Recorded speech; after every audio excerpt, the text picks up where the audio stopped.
রান্না হলো আমার শাক খাতে সেই মন যাচ্ছে হয়ে গেছে রান্না কি কি রান্না করলেন মা আজকে আজকে অত কিছু রান্না করিনি শাক শুনশুনি শাক রান্ধিছি আমার জায়ে শাক দিছে তুলে আমি তুলতে পারি না আসসালামু আলাইকুম সবাইকে সবাই কেমন আছেন তো আশা করি সবাই অনেক ভালো আছেন আলহামদুলিল্লাহ আমরাও অনেক ভালো আছি একটু অসুস্থ তারপরে আলহামদুলিল্লাহ ভালো আছি তো অনেকদিন পরে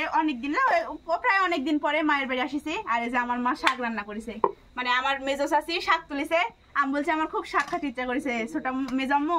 তো মেজাম্মু আবার বলছে যে আমার মাইক দিল রাঁধতে আমার মায়ের যে শাক রান্না করেছে তোমার সিজারটি শাক বাছলে বাপ রে বাপ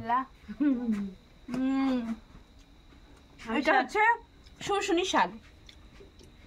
বিলে হয় শুনশুনি শাক আমি শাক তুলতে পারি না আমার আম্মার শাক রান্না সেই স্বাদ এটি কি মা যে বাটি কে রে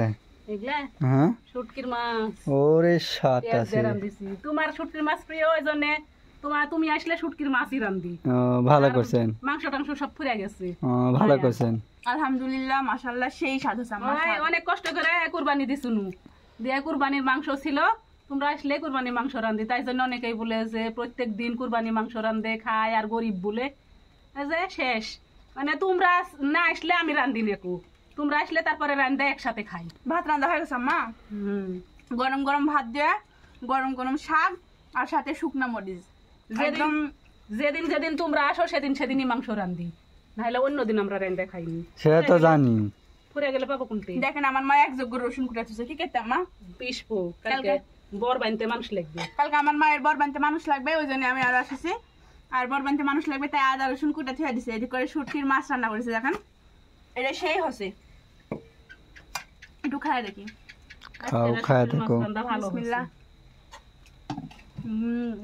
আমার মায়ের হাতের রান্না সেই স্বাদ হয় খালি গল্প দেওয়া না না সত্যি যে ভাত রান্না হয়ে গেছে এখন আমি শাক দিয়ে পেট ভরে ভাত খাবো মায়ের বাড়ি আসিছি এখন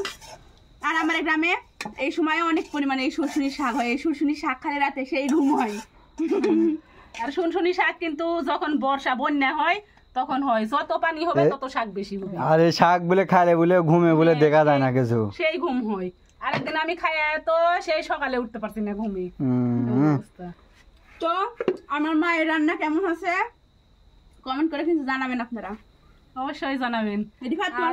সবাই আমাদের পাশে থাকবেন রিফাত তোমার শুটকি মাছ রান্না করেছে পছন্দের আজকে ভালো ভাত খাবে তো হ্যাঁ পরে আমি যখন ঘুম আসিনি দুপুরবেলা তখন আমি স্যান্ড শুনতাম যে মা মনে হয় শুটকি টুটকি ভিজে দিচ্ছে কিংবা রান্না ঘুম ভেঙে গেছে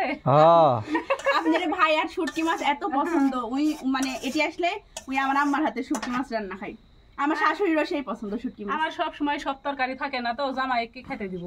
আর জামাইও শুটকির মাছ পছন্দ করে ওই জন্য মাংস না থাকলে আর সমস্যা হয় না তোমার জামাই অন্য জামাইয়ের মতন তোমার জামাই সবচেয়ে ভালো জামাই আমি জামাইলা আমি এই বাড়ি হচ্ছে বেটা সবাই দোয়া করবেন আমার জামাই যেন সারা জীবন এরকমই থাকে ইনশাআল্লাহ কোনো সমস্যা যেন না হয় মা শাক তুলে এসো ভাত খাবো খিদা লাগিছে আমাকে সেই তো আজকের ভিডিও এই পর্যন্তই কালকে আরো নতুন নতুন ভিডিও আসবে অবশ্যই তো আজকের ভিডিও এখানেই শেষ করছি সবাই ভালো থাকবেন সুস্থ থাকবেন আল্লাহ হাফেজ আল্লাহ হাফেজ